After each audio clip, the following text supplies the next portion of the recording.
packing them, or? Well, how's everybody doing today? Great. Great. Thank you all for coming out. We're excited to have you.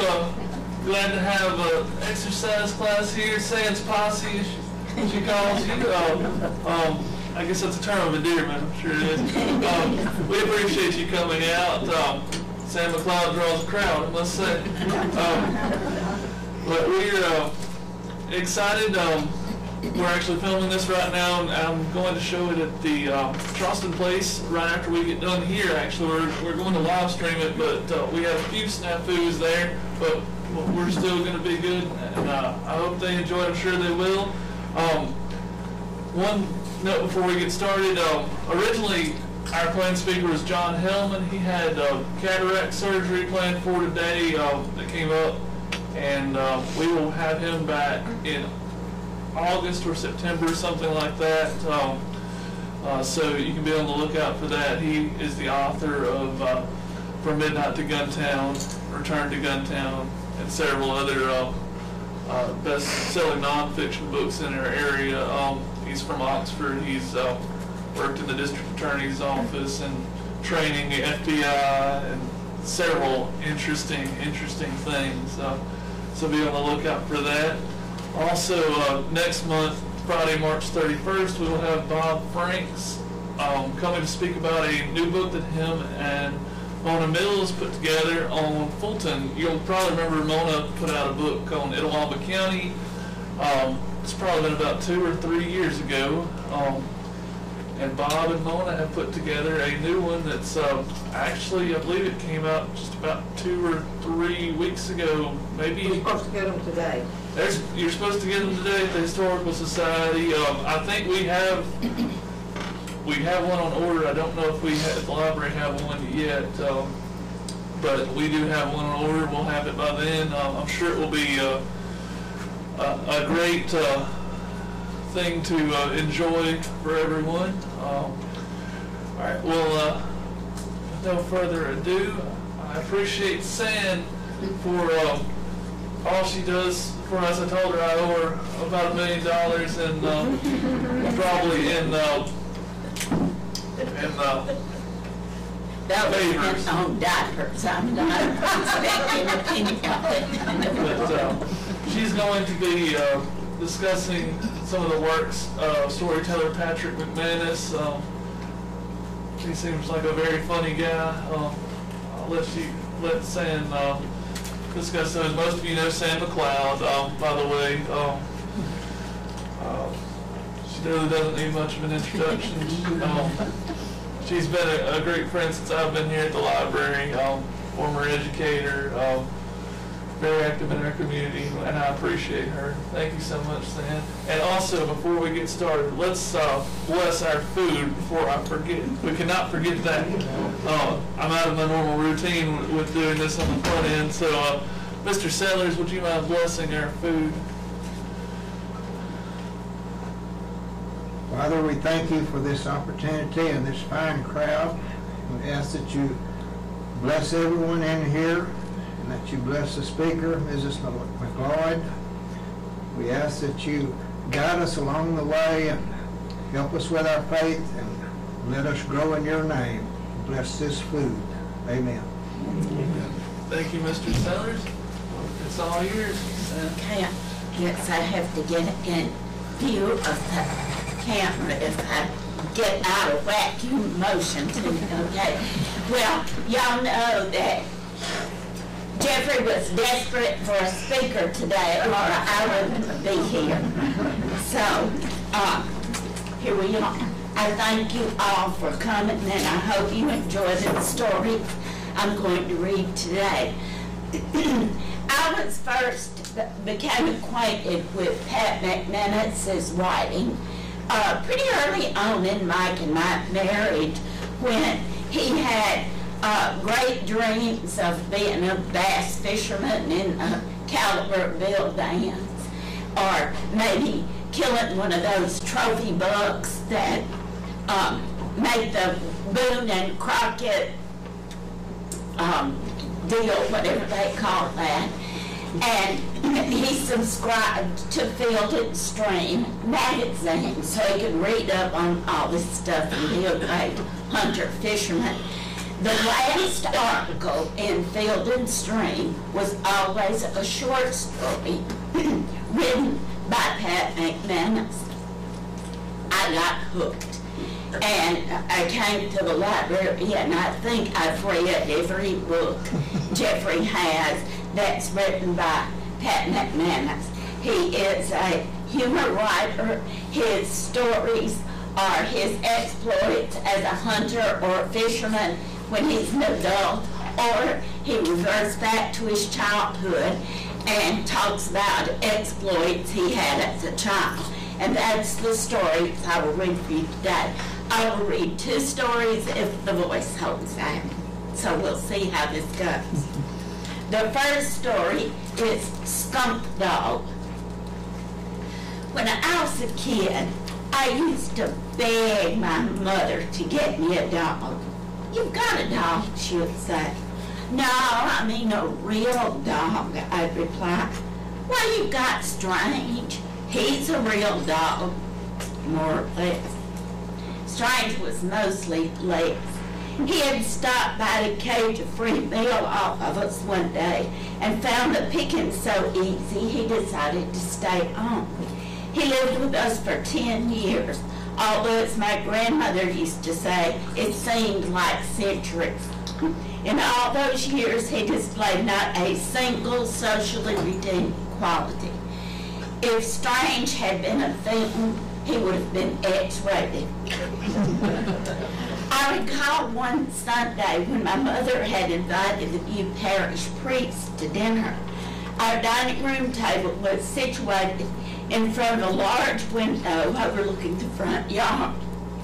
During the first course, Strange passed by the window, not once, but twice, walking on his front legs, but dragging his rear over the grass. His mouth was split in an ear-to-ear grin of sublime relief, and possibly of pride in his new discovery of a treatment for embarrassing itch. "Well, Father," Mother said in a hasty effort at distraction, "and how do you like our little town by now?" "Huh?" the pastor said, a fork full of salad frozen in mid-stroke as he gaped out the window at the disgusting spectacle. Pardon me, what were you saying?"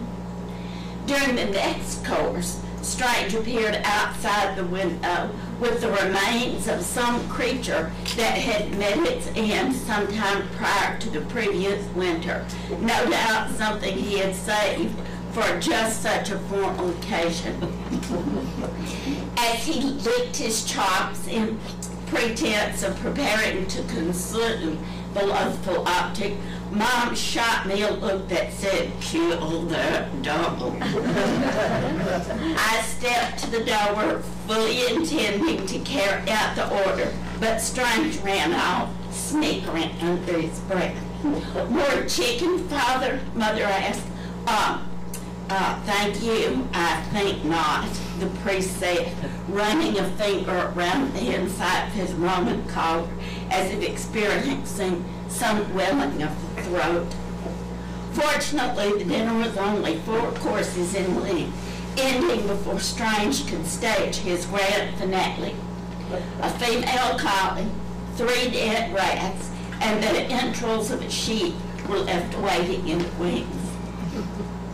Mom said later she didn't know whether Strange was just being more disgusting than usual that day or had something against organized religion.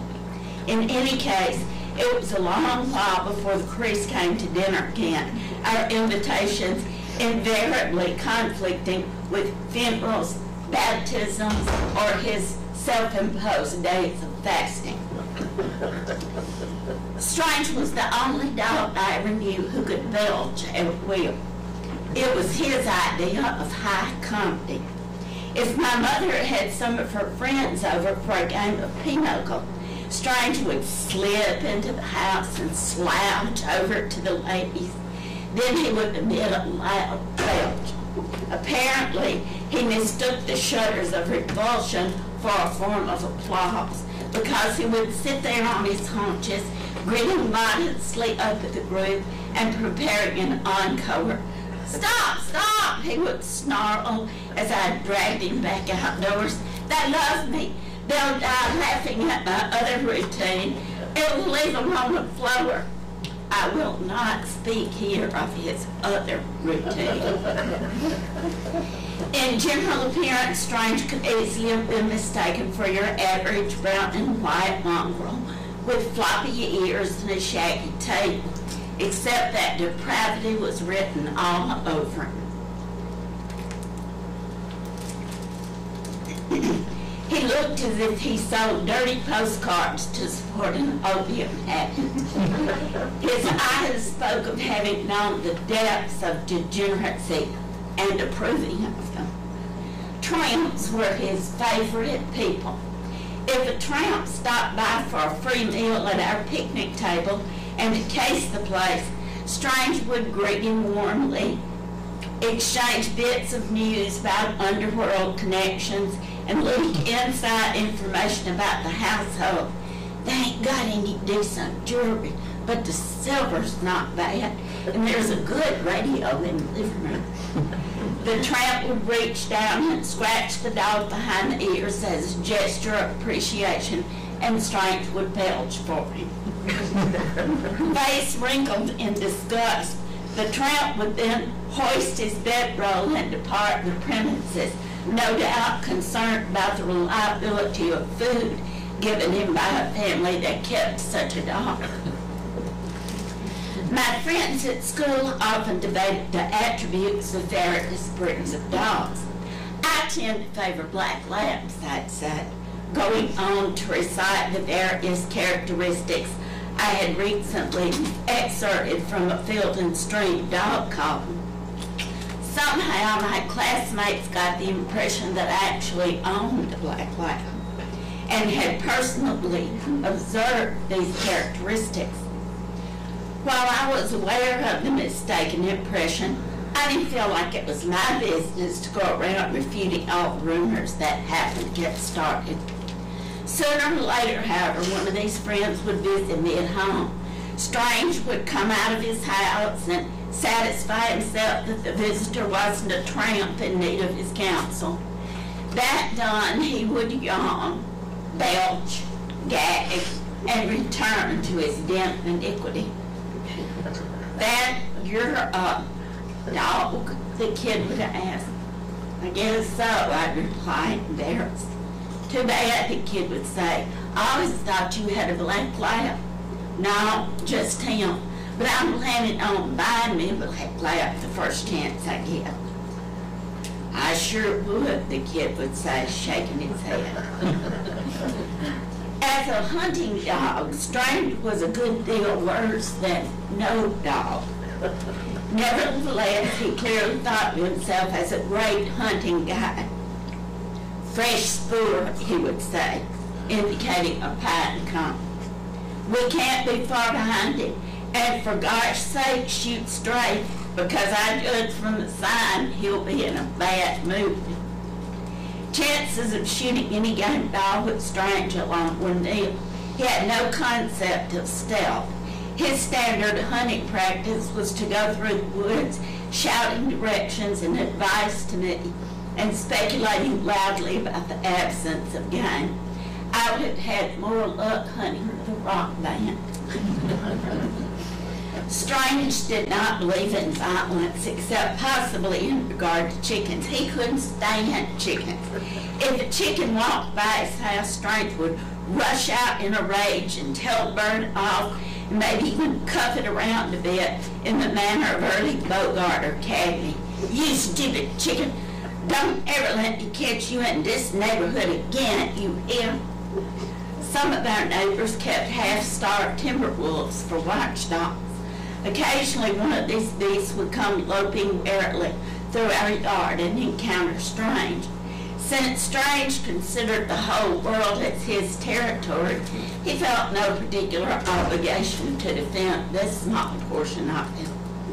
He would sit there, figuratively picking his teeth with a match and staring insolently at the wolf, who was 4 times his size, its lip curled over glistening fangs, hackles raised, growls rumbling up from its belly. After a bit, the wolf would circle, strain, back away, and then lope on, occasionally casting a nervous glance back over its shoulder. "Punk," Strange would mutter. Probably the reason none of these wolves ever attacked Strange was that they figured he was carrying a switchblade and maybe a blackjack. Despite the peculiar passive side to his character, Strange did commit a single act of violence that was so terrible my mother actually considered selling the farm and moving us all to town. At the very least, she said, she was getting rid of Strange. The episode began one spring evening when my grandmother sighted a skunk scurrying under our woodshed. "He's probably the one that's been killing our chickens," Gram said. "I wouldn't be surprised that he has his missus under there, and their planet family will be overrun with skunks." "Well, we'll just have to get him out from under the woodshed," Mom said. "Land sakes, person can scarcely get a breath of fresh air in the backyard without smelling skunk. Maybe we could get Rancid Crabtree to come over and see what he can do about it." "He'd certainly overpower the skunk smell," Graham said. "But I don't see that that's any game." "What I mean is," Mom said, "maybe Rancid could trap the skunk or at least get it to leave. It's worth a try." "I don't know," Graham said. "Just doesn't seem like a fair contest to me." "Because Rancid uses guns and traps?" I asked. "No, because the skunk has a brain." Graham and Rancid were not fond of each other. The next day, I was sent to tell Rancid we needed his expertise in extracting the skunk from under our woodshed. His face brightened with the news. "Ha!" he said. "That old woman couldn't figure out how to get a skunk out from under your shed. So first thing she does is start yelling for old Crabtree. If that don't beat all." "Actually, it was Mom who told me to come get you," I said. "Oh, well, in that case, I'll come. Just keep the old woman out of my hair." When we arrived, Graham was standing out by the woodshed, banging on a pot with a steel spoon and whooping and hollering. The old woodsman nudged me in the ribs and winked. I could tell he was going to get off one of his good ones. "Would you mind practicing your drumming and singing somewhere else?" Rancid said to her. "Me and the boy got to get a skunk out from under that shed." If Graham could have given the skunk the same look she gave Rancid, the creature would have been stunned if not killed outright. The glare had no effect on Rancid, however, since he was bent over laughing and slapping his knee in appreciation of his good one. It was, in fact, one of the best good ones I'd ever heard him get off, but I didn't dare laugh. "All right, Bob Hope," Graham snapped. "Let's see how you get the skunk out from under there. Maybe if you stood upwind of it, that would do the trick." "Don't rile me, old woman. Don't rile me," Rancid said. "Now, boy, go fetch me some newspapers. I'm a-going to smoke that critter out of there." "And burn down the shed, most likely," Graham said. "Ha!" Rancid said. "You think I don't know how to smoke a skunk out from under the shed?" Fortunately, the well and the bucket were close at hand, and we were able to douse the fire before it did any more damage than blackening one corner of the building. During these proceedings, Strange had emerged from his house and sat looking on with an air of amusement. There was nothing he loved better than a ruckus. "Maybe we should just let the skunk be," Mom said. "Land sakes, yes," Graham shouted at Rancid, "before you destroy the whole dang farm." Rancid snorted. "No skunk's ever bested me yet, and this ain't gonna be the first." After each failed attempt to drive out the skunk, Rancid seemed to become angrier and more frenzied. Furiously, he dug a hole on one side of the shed. Then he jammed a long pole in through the hole and flailed wildly about with it. No luck. He went inside the shed and jumped up and down on the floor with his heavy boots. Still, no skunk emerged. At one point, he tried to crawl under the shed, apparently with the idea of entering into hand-to-hand combat with the skunk, but the shed floor was too low to the ground. Then he grabbed up the pole and flailed it wildly under the floor again. Next, he dropped the pole and yelled at me, "Go get another batch of them newspapers." "No, no, no," screamed Mom. "Leave the poor skunk alone," Graham yelled. I'm starting to kind of fond of the little creature. Rancid stood there panting and mopping sweat from his forehead with his arm. "I know what I'll do. I'll set a trap for you. Should have did that in the first place. No skunk is gonna." At that moment, the skunk, no doubt taking advantage of the calm, or perhaps frightened by it, ran out from under the shed and made for the nearby brush. "I figured that little trick would work," Rancid said, although no one else was quite sure which trick he was speaking of. "And this way there ain't no big stink, which is how I planned it." Then Strange tore into the skunk. The battle was short but fierce, with the skunk expending its whole arsenal as Strange dragged it about the yard, up the porch and down, into the woodshed and out, and through a group of frantically dispersing spectators. At last, coming to its senses, the dog dropped the skunk and allowed it to stagger off into the bushes. Strange seemed embarrassed by his first and only display of heroism. "I don't know what came over me," he said, shaking. "I've got nothing against skunks." Still, I couldn't help but be proud of him. The skunk was gone, but its essence lingered on. The air was stiff with the smell of skunk for weeks afterward. "That dog has got to go," Mom said. But of course, Strange refused to go, and that was that. It was years before Strange was entirely free of the skunk odor.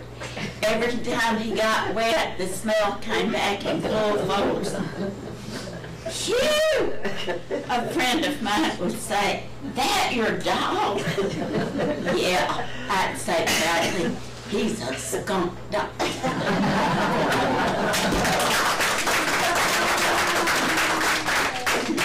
Okay, the next one is another of Pat's boyhood adventures, or maybe we should call them misadventures. The title of this one is "Real Ponies Don't Go Oink." Even when we were small boys, Crazy Eddie Muldoon and I were gnawed by that terrible hunger known to nearly every boy in that distant time, the hunger for our very own pony to ride. We dreamed the impossible dream. On our next birthday, or maybe the one after that, we would awaken to hear our beaming parents gush, "Guess what's tied up out behind the woodshed, son? Before you rush off to see what it is, you better open this present in the shape of a saddle." Sure enough, the present would be a saddle. Then you would tear out of the house, and there, hidden behind the woodshed, probably with a big bow around its neck, would be your very own pony. You would saddle up your pony and gallop off toward the horizon, pausing only long enough to wave to your generous and thoughtful and loving parents, the very best parents in the whole world. My family wasn't big on impossible dreams.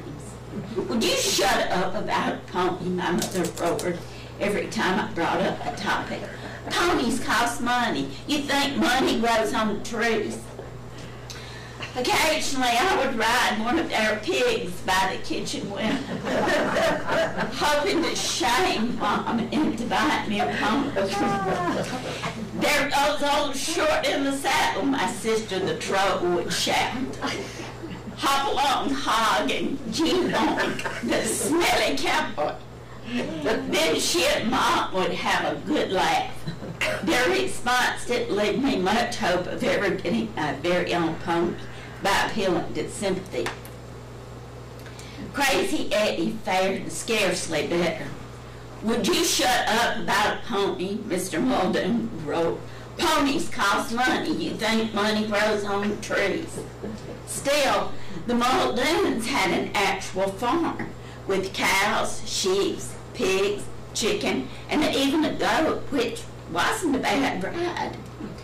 A pony would have fit right into the Muldoon menagerie. If you stared hard enough at their pasture, you could easily imagine a pony out there. You could almost see it. In fact, one morning I did see it.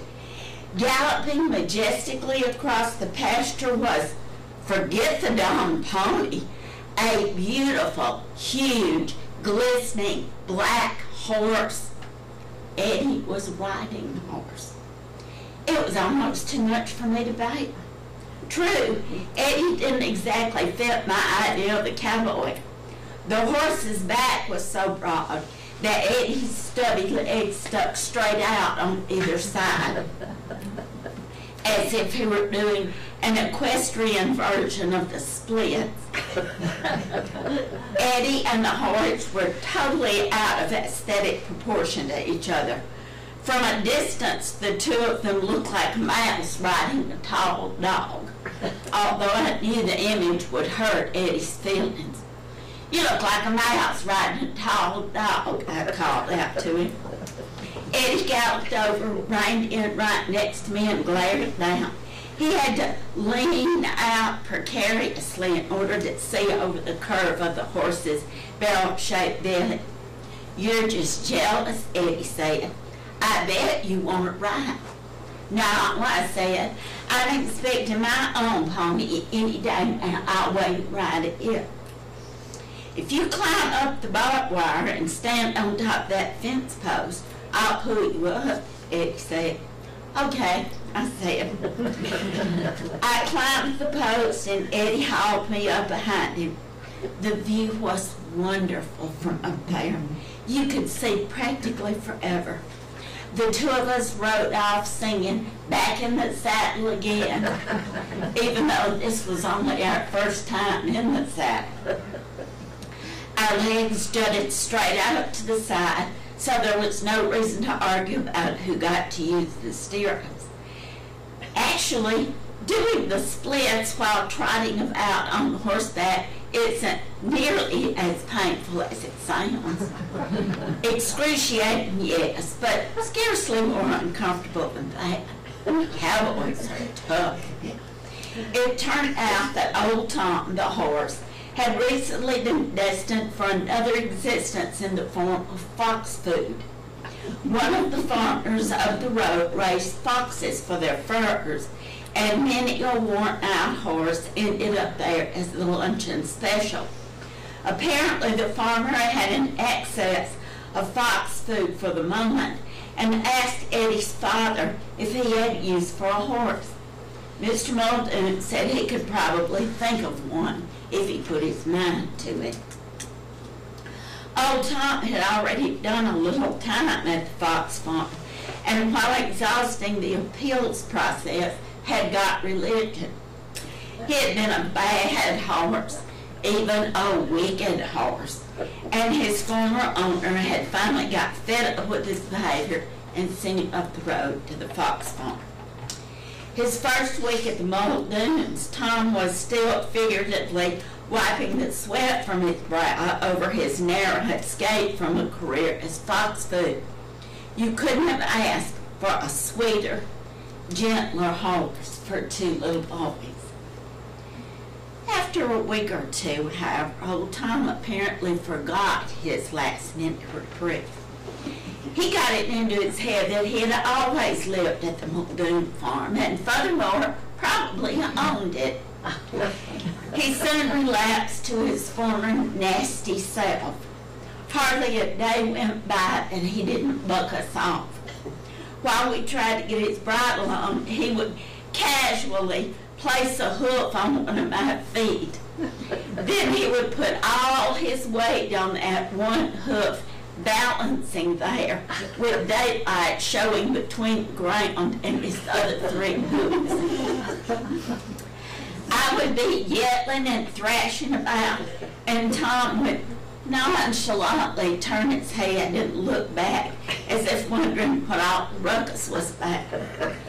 Eddie would be trying to get the bridle over Tom's ears, and the horse would suddenly jerk his head up and send Eddie flying. Old Tom was wearing us out. He finally became so haughty, he decided he didn't want to be ridden at all. Practically every day, carrying his bridle, we trailed Tom from one end of the farm to the other and back again, but almost never caught him. Then Eddie came up with the idea of roping the horse when it came to get a drink from the watering trough. First, though, we needed to find a rope. Eddie's father had been putting a new layer of shingles on the barn and had bought a long rope that he tied to a big, thick belt around his waist. He fastened the other end of the rope to a tractor, then climbed up a ladder and worked his way up over the steep roof of the barn to the far side, where the rope held him in place while he worked on the shingles. We found the rope neatly coiled by the tractor with the belt resting on top of the coil. Mr. Muldoon must have been taking a coffee break in the house because he was nowhere in sight. Eddie looked this way and that, and then said he didn't think his pa would mind our using the rope to lasso old Tom. I wish Pa was a cowboy or a rancher instead of just a farmer, Eddie said, grunting as he hoisted the big coil of rope and draped it over his shoulder. Or a professional baseball player, that would be good. But he's just so ordinary. All he does is dumb things, like putting new shingles on the barn. It's sort of embarrassing. Yeah, I said, trying to sound sympathetic, as though my family were interesting. I suggested to Eddie that we cut off a piece of rope long enough for a lariat, but Eddie said, no, it might make his paw mad. He said it'd be better if we used the whole rope and just tied a loop in one end. He hauled all the rope out to the watering top, tied a loop, and climbed up on the corral fence above the trough. The excess rope was scattered about the barnyard behind us in coils and assorted snarls. Presently, Tom came moseying out of the pasture and headed for the trough. He stopped and eyed us suspiciously. Satisfied that he could handle anything we might have thought out for him, he plodded on. "What are you boys up to now?" growled Mr. Muldoon, coming behind us. Startled, we both jumped. "Nothing, Pa," Eddie said. "Why?" "Why? Well, because you got my new safety rope snarled all over the barnyard. That's why." "Sorry, Pa," Eddie said, turning his attention back to Tom. The horse was dipping its muzzle into the trough. "We're just trying to catch old Tom." "He's a lazy beast," Mr. Muldoon said. Both Eddie and I were intently watching old Tom. It was only much later that we learned Mr. Muldoon had picked up his safety belt and strapped it on. "I'd help you catch him, son, but I got to get this barn shingled before it starts to rain." "That's okay, Pa," Eddie said.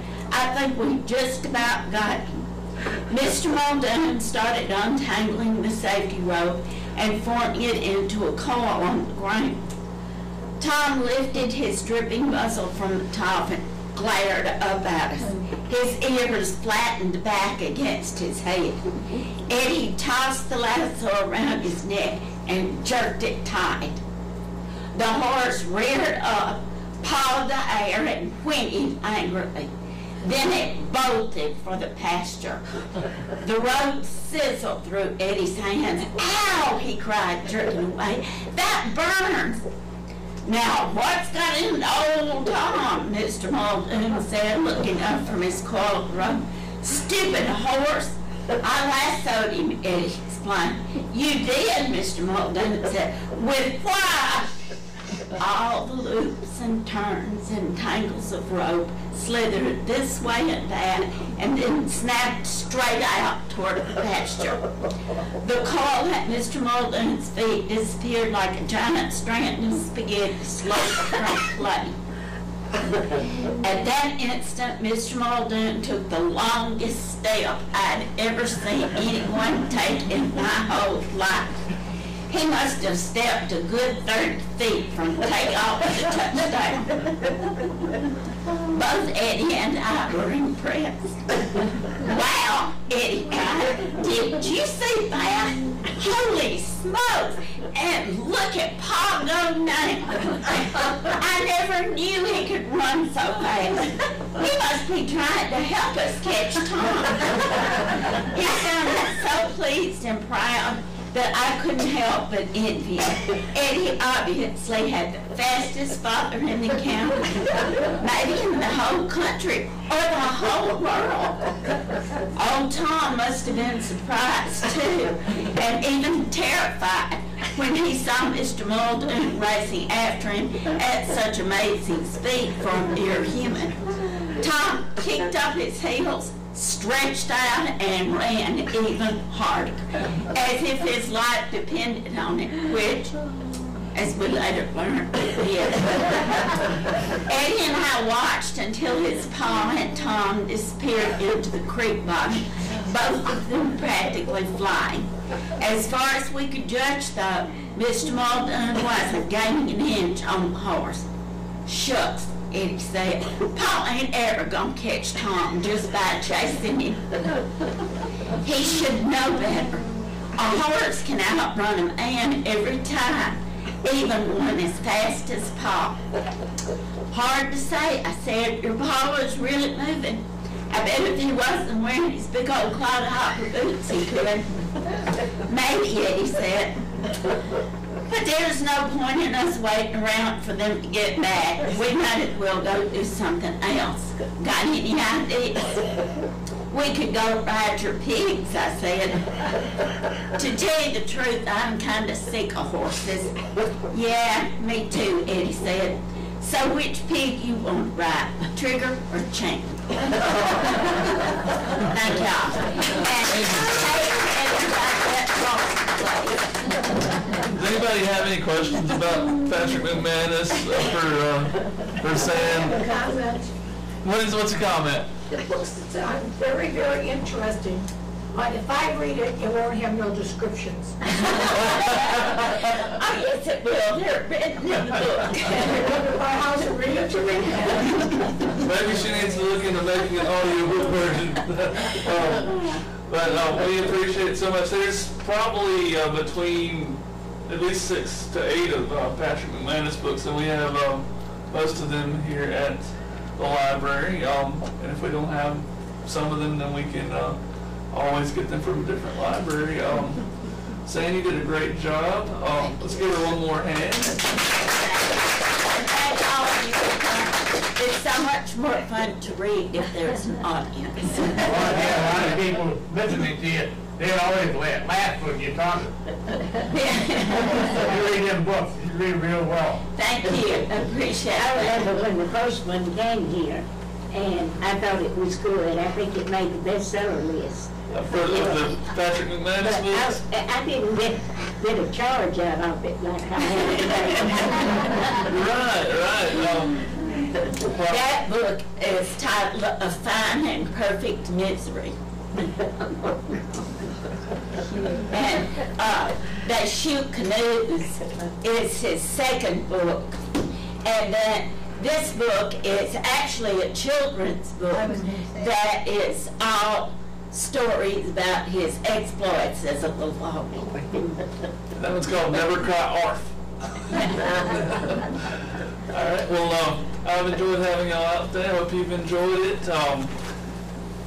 We'd love to have y'all join us next month with Mr. Bob Franks from the Lee-Itawamba Historical Society being here talking about the new Images of America book that he's releasing in a moment. Appreciate it. Thank you very much for coming. Thank you. You can do whatever. That Shoot Canoes. Yes, yes.